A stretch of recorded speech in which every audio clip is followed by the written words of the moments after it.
আওয়ামী লীগ সরকারের সময় দুইটা শব্দ খুব কমন, আপনারা শুনেছেন, জঙ্গি, বিএনপি জামাত। যে কোনো ঘটনা যখন বাংলাদেশে ঘটতো, স্বরাষ্ট্রমন্ত্রী ছিল একজন, সেই পরের দিন বলতো যে এটা বিএনপি জামাত দেশের আইন শৃঙ্খলা পরিস্থিতি খারাপ করার জন্য দেশি বিদেশি চক্রান্তে লিপ্ত একটা মহল, এরা দেশের ভালো চায় না। দাড়ি টুপি কোথাও পাইলে এটা জঙ্গি বলে এটা চলতো, এটা আমরা দেখেছি। সরকার পরিবর্তনের পর এই ইউনূস সরকারও আবার সেম থিওরি অ্যাপ্লাই করে। বাংলাদেশে যাই হয় মোটামুটি সব জায়গায় নতুন দুইটা শব্দ আসছে, দুর্বৃত্ত, একদল মুখোশধারী। তো এই একদল মুখোশধারী আর দুর্বৃত্ত কারা, ঘুইরা ফিরে আসে, এরা সবাই আওয়ামী লীগ, যুবলীগ, ছাত্রলীগ। এরা নানান রূপে নতুন রূপে বাংলাদেশে ফিরেছে। আবার সরকারের উপদেষ্টারা যারা আছেন ছাত্রদের মধ্যে, শেখ হাসিনা কি নির্দেশ দিচ্ছেন তাদের কাছে গোপন তথ্য আছে, তারাও মাঝে মাঝে বলেন। তো কিছু কিছু ঘটনা সত্যতা প্রমাণও করে যে নতুন রূপে কি আওয়ামী লীগ ফিরলো। আবার কিছু ঘটনা এমনও তো হইতে পারে, এখন বিএনপি ক্ষমতায় না আসুক, আওয়ামী লীগ চায়। আওয়ামী লীগ যদি চায়, আমার মনে হয় যে এটা চায় যে বিএনপি ক্ষমতায় আসুক, না আসুক চায় না। তো এই ঘটনার পেছনে অন্য কেউ তো ঘটনা ঘটাইতে পারে। এক দাগে মোটা দাগে সব আওয়ামী লীগ বানাই দেবো ঠিক না, আগে ইনভেস্টিগেশন করা উচিত।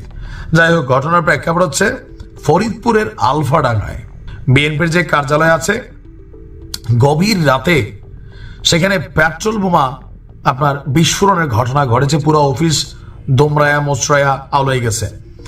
পরে ঘটনাস্থল থেকে 4টি অবিস্ফোরিত বোমাও উদ্ধার করেছে পুলিশ।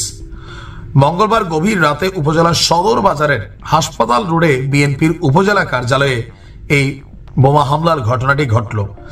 স্থানীয় জনগণ বলছে, দিবাগত রাত 2টার দিকে উপজেলা বিএনপির দলীয় কার্যালয়কে লক্ষ্য করে বিপরীত দিক থেকে দুর্বৃত্তরা পেট্রোল বোমা নিক্ষেপ করে এবং এতে সাথে সাথে বিএনপির কার্যালয়ে আগুন ধরে যায় এবং পশ্চিম দিকে জানালার একাংশ পড়েও যায়।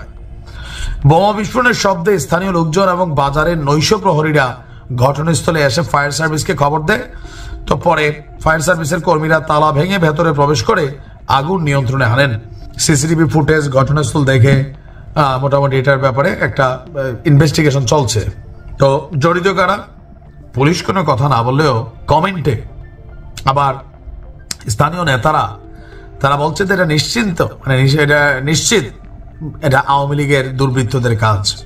স্বরাষ্ট্র উপদেষ্টা সারা বাংলাদেশে এই মুহূর্তে তিনি সবচেয়ে ভারী চামড়াওয়ালা মানুষ। আমি বরাবরই বলি যে এই দেশের রাজনীতিবিদদের কাছ থেকে আমরা ভালো কিছু আশা করেন, আপনারে বসাই দেই না। আপনি কতটুকু পদত্যাগ করেন? কেউ কেউ বলছেন নাহিদ তো করছে, প্রধানমন্ত্রী হওয়ার জন্য করছে। ভাই, যদি কোনো রাজনৈতিক দল তৈরির প্ল্যানিং না থাকতো, এই নাহিদ এখন মানে পদত্যাগ করতে আপনার মনে হয় পাগল, জীবনেও করতো না। এখন একটা দলের প্রধান পদে সে যাবে, আসিফ বৈশা আছে না, আসিফের পদ তো রেডি হবে, সেইখান থেকে নামবে। তার বাবা তো অলরেডি নির্বাচনের জন্য এলাকাবাসীর কাছে দোয়া চাইছে। আসিফও আবার ব্যক্তি কোষাগার হোক, রাষ্ট্রীয় কোষাগার হোক, তার কাছে বিভিন্ন ফান্ড আছে, 10 লক্ষ টাকা অনুদান দিছে। সো এই চেয়ারটা আলাদা। স্বরাষ্ট্র উপদেষ্টা যখন দেশকে কন্ট্রোল করতে পারতেছে না, আইন শৃঙ্খলা পরিস্থিতিকে ব্যালেন্স করতে পারতেছে না, যা ঘটে সব আওয়ামী লীগের দুর্বৃত্ত বলে চালাই দিচ্ছেন। আমরা তো এর বাইরেও ঘটনা দেখছি, এক্সেল জায়গায় করছে, এত অপারেশন চলছে এতদিন পর্যন্ত, ডেভিল্যান্ড সারা বাংলাদেশে একযোগে। এরপরে কেন এই ঘটনা ঘটছে? ঢালাও আসলে একটা পক্ষের উপর চাপা দিলে হয় কি, প্রকৃত অপরাধী যারা অনেক ক্ষেত্রে পার পেয়ে যায়।